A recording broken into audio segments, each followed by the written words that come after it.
जय हिंद, वंदे मातरम। स्वागत है आप सभी का आपके अपने channel BSc M with Shivam में।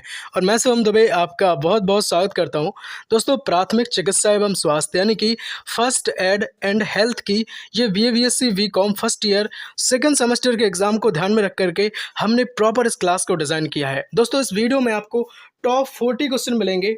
जी हाँ, बिल्कुल। और टॉप 40 क्वेश्चन ही नहीं, ये समझ लेना आप कि ये कम से कम 80 और 90 के आसपास क्वेश्चन हो जाएंगे। एक अच्छे और एक बेहतरीन रणनीति के साथ, जिस हिसाब से आप हम पे भरोसा करते हैं, आपके विश्वास पर दोस्तों मैं खरा उतरने की कोशिश करता हूँ। सीधे सीधे आपके एग्जाम में ये क्वेश्चन पूछ ले जाएं, ऐसी उम्मीद रहेगी और आप मुस्कुराते हुए एग्जाम हॉल से बाहर निकल के आएँ। आप सब परिवार है अपना और अपने परिवार के लिए सब कुछ समर्पित है। पहला क्वेश्चन आपकी स्क्रीन पर रहेगा। एक मनुष्य सामान्य स्थिति में 1 मिनट में सांस लेता है 17 से 18 बार, 16 से 20 बार, 10 से 15 बार या फिर 14 से 22 बार। तो बात करेंगे राइट आंसर की। 14 से 22 बार एक मनुष्य सामान्य स्थिति में 1 मिनट में भाई साहब सांस लेता है। अब समझो यहाँ से कुछ फैक्ट ये हैं। देखो, लेता कौन सी गैस है? तो आप कहेंगे सर ऑक्सीजन इनहेल करता है। और छोड़ता कौन है? तो आप कहेंगे सर कार्बन डाइऑक्साइड गैस छोड़ता है। पेड़ पौधों में हमारे से उल्टा होता है, वो कार्बन डाइऑक्साइड को ग्रहण करते हैं और ऑक्सीजन को रिलीज करते हैं मेरे भाई, ठीक है। लेकिन रात के समय अगर हम बात करें तो कुछ पौधे ऐसे होते हैं जो ऑक्सीजन लेने लगते हैं। अब यहाँ से एक फैक्ट और आपको माइंड में रखना है। प्रति मिनट सांस ली गई वायु के आयतन को क्या कहते हैं? तो आप कहेंगे सर श्वास आयतन, ठीक है, या फिर श्वसन मिनट आयतन। प्रति मिनट सांस ली गई वायु के आयतन को कहा जाता है मेरे भाई, ठीक है। बात करेंगे दूसरे क्वेश्चन की, जो काफी इंपॉर्टेंट है। श्वसन नियंत्रित होता है तो आप कहेंगे मेड्यूला द्वारा श्वसन को नियंत्रित किया जाता है। बहुत बढ़िया। तीसरा क्वेश्चन, सीधे सीधे क्वेश्चन आपके एग्जाम में मिल जाएं, ऐसे मैं उम्मीद करूंगा मेरे भाई। बायां फेफड़ा दाएं फेफड़े की तुलना में होता है। तो भाई बायां फेफड़ा जो है वो दाएं फेफड़े की तुलना में बड़ा होता है, छोटा होता है, बराबर होता है या बहुत छोटा होता है? तो भाई साहब, जो बायां फेफड़ा है वो दाएं फेफड़े की तुलना में छोटा होता है। इस बात को याद रखेंगे। और हमारा जो हार्ट है ना, जो हमारा दिल है, वो भी बाएं तरफ होता है, ठीक है। अगर पसंद आ रहा हो ना तो बिल्कुल आप लाइक कर सकते हैं वीडियो को। क्वेश्चन नंबर 4 आपकी स्क्रीन पर रहेगा। मासिक धर्म चक्र कितने दिन का होता है? तो आपको बताना है भाई कि मासिक धर्म चक्र जो है वो कितने दिन का होता है। तो भाई साहब 28 दिन का मासिक धर्म चक्र होता है और ये 3 से 5 दिन चलता है। 13 वर्ष की उम्र में ये 13 वर्ष की उम्र से ये आरंभ हो जाता है, ठीक है, महिलाओं में। और मेनोपॉज की जो सामान्य अवस्था होती है वो होती है भाई 40 से 45 वर्ष तक ये रहता है। इस बात को आपको याद रखना है। पांचवा क्वेश्चन आपकी स्क्रीन पर रहेगा। मासिक धर्म का बंद होना किसका लक्षण है? तो भाई साहब ये गर्भावस्था का लक्षण होता है। मासिक धर्म ना आए तो इसका ये हो जाता है कि गर्भावस्था है, ठीक है। 6 नंबर का प्रश्न है। गर्भावस्था का लक्षण नहीं है तो भाई कम पेशाब आना, है ना, मासिक धर्म का बंद होना, या फिर प्रातःकाल जी मचलाना, पेट के आकार में परिवर्तन। तो नहीं है, आपसे पूछा गया। तो पेट के आकार में परिवर्तन, जी हाँ बिल्कुल होता है। जी मचलाना ये भी होता है। मासिक धर्म बंद होना ये भी सही है, ठीक है। कम पेशाब आना इससे कोई संबंध नहीं रखता है, इस वजह से ये राइट आंसर इस क्वेश्चन का हो जाएगा। इस बात को भी आप अच्छे से अपनी कॉपी में लिख लेंगे, याद रखेंगे। 7 नंबर का प्रश्न है। गर्भपात के कारण है, ठीक है। गर्भपात के जो कारण है अब आपको बताना है। तो रक्त में कमी होना, गर्भाशय में ट्यूमर होना और आरएच कारक। तो आरएच जो फैक्टर होते हैं, ये सब जो फैक्टर हैं वो गर्भपात के कारण हो सकते हैं। शेयर जरूर करो वीडियो को ताकि और आपके दोस्तों का भला हो सके। 8 नंबर का प्रश्न आपकी स्क्रीन पर रहेगा। अधिक लहू बहने की स्थिति में क्या करना चाहिए? तो सुनो क्या क्या करना चाहिए। रोगी को सिर ऊंचा करते हुए लिटा दें, ठीक है। रोगी को कोई पेय ना दे, कोई पीने के लिए ना दे। रोगी को शीघ्र अस्पताल पहुंचा दें। ये तीनों चीज़ें जो हैं। अधिक लहू का अर्थ होता है खून। अगर ज़्यादा खून निकल रहा है तो इस स्थिति में आपको ये काम करना पड़ेगा। 9 नंबर का प्रश्न आपकी स्क्रीन पर रहेगा। मोच आने पर क्या नहीं करना चाहिए? तो भाई साहब अंग को आराम दें, बिल्कुल सही बात है। दूसरा है अंग को मलें, ऐसा तो नहीं है। तीसरा है दूसरे दिन गर्म पानी में डालकर धोएं, बिल्कुल सही बात है। अगले दिन आपको गर्म पानी में डालकर धोना चाहिए उस अंग को। चौथा है रोगी को अवस्था अनुसार बिस्तर पर लेटा दें। ये भी बिल्कुल सही बात है कि जिस तरह से उसकी अवस्था है, उसे दर्द ना हो, जैसे उसे रिलीफ मिले, उस हिसाब से उसे बिस्तर पर लिटा देना चाहिए, है ना। नहीं पूछा गया था आपको अगर किसी भी अंग में मोच आ गई है तो अंग को मलें, ये नहीं करना चाहिए। क्योंकि अगर आप अंग को मल देंगे उसके तो प्रॉब्लम उसे हो जाएगी और ज़्यादा दर्द होगा उसे, ठीक है। नेक्स्ट क्वेश्चन है 10 नंबर का प्रश्न आपकी स्क्रीन पर रहेगा। मोच आने का क्या कारण है? तो भाई मोच आने का जो कारण है वो है खींचना या फिर लिगामेंट के जोड़ों का फटना। जब ये जोड़ फट जाते हैं तब मोच वहाँ पे आ जाती है, तो फिर थोड़ा सा समय लगता है उसको ठीक होने में। 11 नंबर का प्रश्न है। फुटबॉल में सामान्य चोट क्या है? तो घुटने की चोट लगना फुटबॉल में सामान्य चोट है, क्योंकि वहाँ से हम क्या करते हैं, किक लगाते हैं ना, सब्सक्राइब करें आपके परिवार BSc MBA 7 को। अगर किसी को लग रहा है कि थोड़े से फास्ट चल रहे हैं तो थोड़ा सा यार टाइम कम है, इस वजह से हमें फास्ट चलना पड़ रहा है। पहले हमने बहुत सारी क्लासेस प्राथमिक चिकित्सा एवं स्वास्थ्य की बनाई हैं। आपने अगर नहीं देखी हैं तो आपको सारी क्लासेस की लिंक डिस्क्रिप्शन बॉक्स में आपकी मिल जाएगी, तो आप जरूर देख लीजिएगा। नेक्स्ट है 12 नंबर का प्रश्न, डोपिंग प्रशिक्षण किसके द्वारा किया जाता है? तो रक्त एवं मूत्र द्वारा डोपिंग प्रशिक्षण किया जाता है। अच्छा एक बात बताएं, डोपिंग जो होती है क्रियाएं, जो खिलाड़ी होते हैं, जो प्लेयर्स होते हैं, वो कभी कभी नशा करते हैं, ठीक है, या फिर कोई ऐसी एनर्जी ड्रिंक लेते हैं जिस वजह से वो काफ़ी टाइम तक क्या है वो खेलते रहें और उन्हें थकावट ना हो। तो ये सारी चीज़ों का परीक्षण है वो रक्त या फिर मूत्र द्वारा किया जाता है, इस बात को आपको याद रखना है। 13 नंबर का प्रश्न है आपकी स्क्रीन पर, कौन सी मांसपेशियां की चोट है? ठीक है, तो भाई गुम चोट है, खिंचाव है, या दोनों ही हो जाएंगी, या फिर कोई नहीं होगा। तो भाई अगर मांसपेशियों की चोट की बात करेंगे तो ये खिंचाव, ठीक है, अगर खिंचाव है, लिगामेंट का फटना, ये सब मांसपेशियों की चोट संबंधित आते हैं। मौज में भी बताया था हमने आपको। नेक्स्ट है 14 नंबर का प्रश्न, फर्स्ट एड शब्द का सर्वप्रथम प्रयोग कब किया गया? तो भाई साहब 1879 में इंग्लैंड के थे, कौन से थे? इंग्लैंड के फ्रेडरिक एस मार्च द्वारा किया गया। अब सुनो, यहाँ पे दो डेट आपको दिख रही होंगी, एक 1870, एक 1879। तो आप कहेंगे सर 1879 हो जाएगा या फिर 70 हो जाएगा? तो देखो मेरे भाई, अगर आपको 70 दिख जाए तो 70 ही लगाना, और अगर 70 ना दिखे क्वेश्चन में, 79 दिखे, तो फिर आप 79 लगा देना। और एक बात और बताएं, विश्व प्राथमिक चिकित्सा दिवस कब मनाते हैं? तो प्रत्येक सितंबर के दूसरे शनिवार को मनाया जाता है, इस बात को भी आपको याद रखना है। और याद रखेंगे इस जनक फ्रेडरिक एस मार्च साहब को। अब देखो यहाँ पे एक बात और बताएं, एक बॉक्स की हम बात अगर करें कि जो प्राथमिक चिकित्सा बॉक्स होता है उसमें क्या क्या रखा जाता है, आप शायद नहीं समझ पा रहे होंगे। प्राथमिक चिकित्सा बॉक्स वो बॉक्स होता है जहाँ पे आपकी दवाइयाँ वगैरह रखी होती हैं। एक तरफ आप एक डिब्बा रख देते हैं ना, जिसमें आप दवाई रख देते हैं, पट्टी रख देते हैं, ठीक है, या फिर कोई भी ऐसी ट्यूब वगैरह होता है किसी का, तो वो रख देते हैं। देखो क्या क्या होना चाहिए, पट्टी, पेन किलर से हुआ आपके सिर दर्द की दवा, है ना, आपके हाथ पैर दर्द की दवा, कोई भी पेन किलर, बैंडेज रख देते हैं, इलेक्ट्रोल या फिर ग्लूकोज जो पाउडर होता है वो रख देते हैं, थर्मामीटर रखेंगे, रुई रखेंगे। तो ये सारी चीज़ें आपके फर्स्ट एड बॉक्स में होनी चाहिए मेरे भाई, इस बात को आप याद रखेंगे, ठीक है। बहुत बढ़िया, बहुत बेहतरीन तरीके से आप चीज़ों को समझते हुए चल रहे हैं, उम्मीद करूँगा ऐसी। और अगर अभी तक वीडियो को लाइक नहीं किया है तो है ना, लाइक जरूर कर दो यार। अच्छा एक बात और हम आपको बताएं, प्राथमिक चिकित्सा का उद्देश्य अगर आपसे कोई पूछ ले कि भाई क्या उद्देश्य है, तो आप कहेंगे सर रोगी निर्वृत्ति में सहायता देना, घायल की दशा ना बिगड़ने देना, और यथासंभव डॉक्टर के पास पहुंचाने तक रोगी की जीवन की रक्षा करना, है ना। एक और उद्देश्य है, क्या उद्देश्य है भाई? रोगी को दुर्घटना के समय उपयुक्त डॉक्टरी सुविधा प्राप्त होने से पूर्व हालात बिगड़ने से रोकना। कोई भी बालक है या जिसको भी प्रॉब्लम हुई है तो उसमें सुरक्षा उपयोगी आदत का विकास करना, है ना, उसका हौसला बढ़ाना, ढांढस बंधाना उसे, ठीक है। बहुत बढ़िया। अच्छा एक और बात बताएं हम आपको, अगर आपसे अगर कोई पूछ ले कि बताओ प्राथमिक चिकित्सा सहायक कैसा होना चाहिए, उसके क्या गुण होना चाहिए, तो आप कहेंगे सर आत्मविश्वासी वो होना चाहिए, सजग होना चाहिए, सच्चा हमदर्द होना चाहिए, खुश दिल खुश मिजाज का होना चाहिए, शांत स्वभाव का होना चाहिए, और खुले दिल वाला होना चाहिए मेरे भाई, ठीक है। ऐसा नहीं है कि कोई ऐसा व्यक्ति है कि जो कोई चीज़ की आवश्यकता पड़ी फिर वो नहीं दे पा रहा है ना। तो आप बिल्कुल, उसके पास समय होना चाहिए कि मैं किसी की अगर हेल्प कर रहा हूँ तो भाई करूँ, है ना। ऐसा नहीं कि दिखावट नहीं होना चाहिए, है ना। लाइक जरूर करें वीडियो को अगर अच्छा लग रहा है, हेल्पफुल लग रहा है तो। बहुत सारी क्लासेस हमने जो आपको दी हैं, प्लेलिस्ट बनी हुई है, जाकर के सभी क्लास देखें, और सभी क्लास देख करके ही आपको एग्जाम में बैठना है, तभी आपका काम हो जाएगा, ठीक है।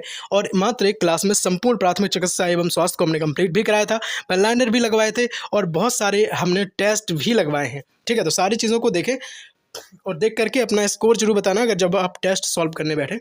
नेक्स्ट 16 नंबर का प्रश्न आपकी स्क्रीन पर रहेगा, इंसुलिन के कम स्राव पर रोग होता है।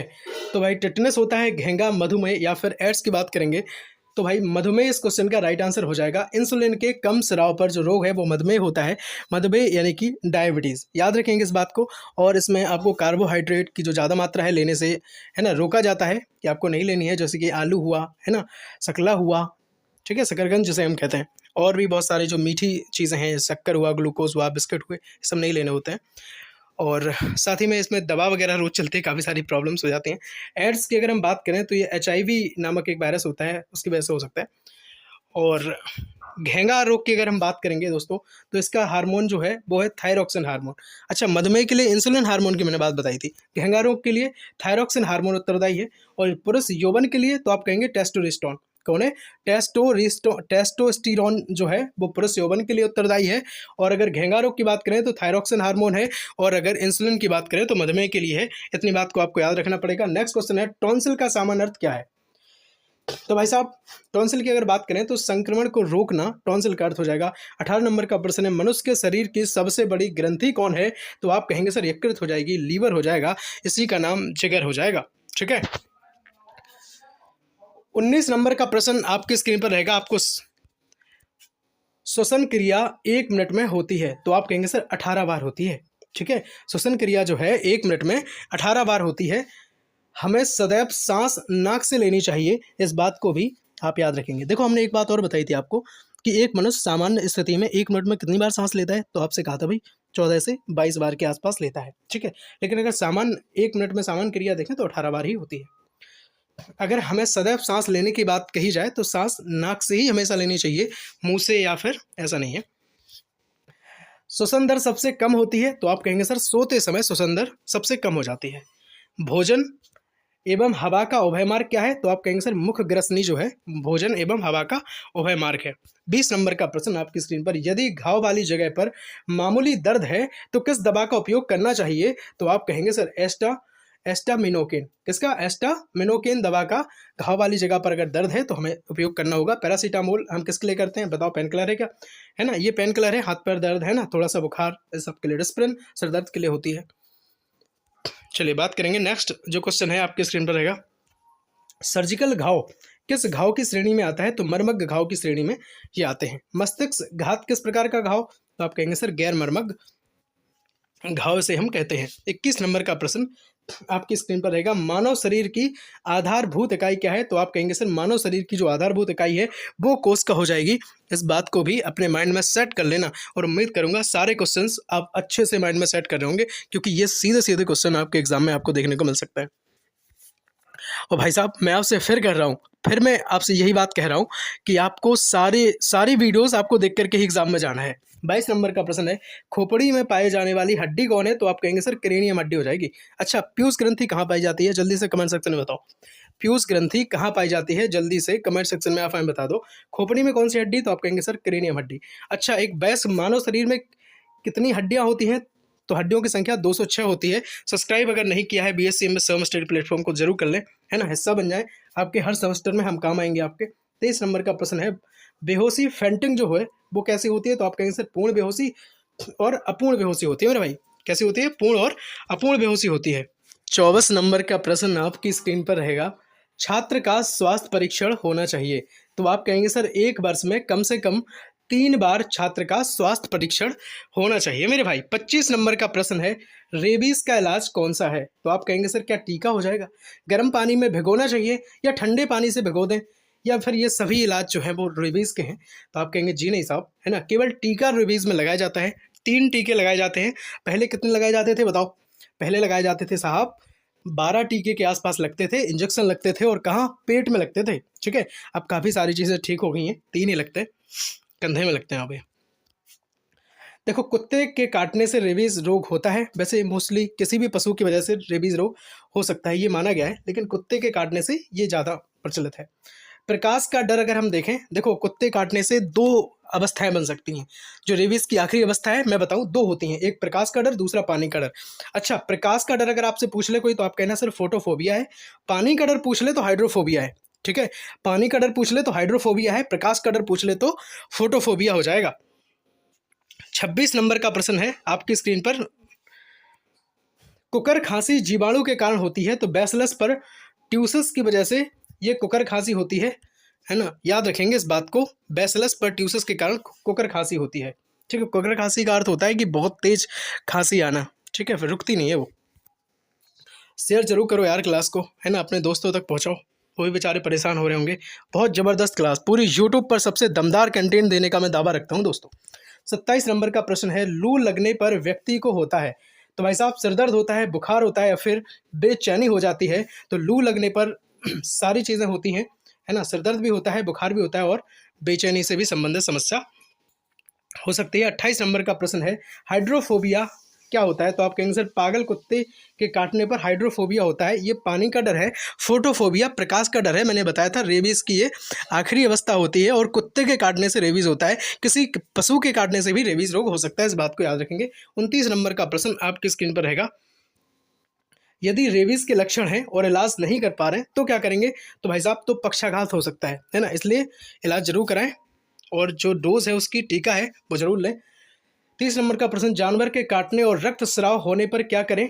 तो भाई साहब आप हमें बताओ अपनी बुद्धिमत्ता से कि जानवर अगर कोई कट कर ले, देखो प्राथमिक चिकित्सा है ना, तो नॉर्मल आप घर पे क्या इलाज करेंगे? आप कमेंट सेक्शन में जल्दी से बता दो, ठीक है? जल्दी से बताओ, मैं पढ़ता हूँ। अच्छा एक बात मैं बताता हूँ आपको, अच्छा सैनिटाइजर जो है वो एक अल्कोहल युक्त होना चाहिए, है ना, उसमें अल्कोहल की मात्रा होना चाहिए। 31 नंबर का प्रश्न है, टेहोना, है ना, टेहोना जिसको हम देसी भाषा में कहते हैं और फिर सही नाम है उसका घुटना, आहत होने पर किस पट्टी का उपयोग करना चाहिए? तो आप कहेंगे सर तिकोनी पट्टी, जो सही से बंध जाए, ठीक है, तिकोनी पट्टी का। अच्छा 32 नंबर का प्रश्न, अंगुली में बांधने के लिए कौन सी पट्टी यूज़ करें? तो आप कहेंगे लपेटन या फिर रोलर बैंडेज जो होती है उसका यूज़ करेंगे। 33 नंबर का प्रश्न है आपकी स्क्रीन पर, प्राथमिक चिकित्सा की जाती है, तो आप कहेंगे सर घटना स्थल पर उपलब्ध साधनों द्वारा। ऐसा नहीं है कि जो साधन नहीं है वहाँ पे और आप बोलो कि भाई अब ऐसा होता तो फिर हम ऐसा इलाज कर सकते, नहीं, जो वहाँ पे उपलब्ध है आप उसी से रोगी का इलाज कीजिए उस समय के लिए, क्योंकि ये क्या होता है भाई, जीवन रक्षक भी साबित होता है, किसी की जान भी बचाई जा सकती है। तो बिल्कुल सीपीआर की अगर बात करें तो सीपीआर जो है वो कार्डियो पल्मोनरी रिसस्टेशन इसका नाम है, सीपीआर का फुल फॉर्म है। कोई व्यक्ति जो है जिसको जो कोई डूब रहा था, है ना, सांस लेने में प्रॉब्लम हो रही है ना, घुटन उसे महसूस हो रही है, तो तब उसको हम क्या करते हैं? सीपीआर वगैरह देते हैं। 35 नंबर का प्रश्न है, मानव शरीर का चौकीदार किसे कहते हैं? तो भाई प्लेटलेट्स को मानव शरीर का चौकीदार कहा जाता है। 36 नंबर का प्रश्न है, एनीमिया के मुख्य लक्षण क्या है? तो भाई थकान होना, कमजोरी, शरीर में पीलापन, ये सब एनीमिया के लक्षण हैं। ये क्या संबंध, ये खून संबंधी रोग होता है, शरीर में खून की कमी हो जाना, है ना, लौह तत्वों की कमी हो जाना, ये सब चीज़ें हैं।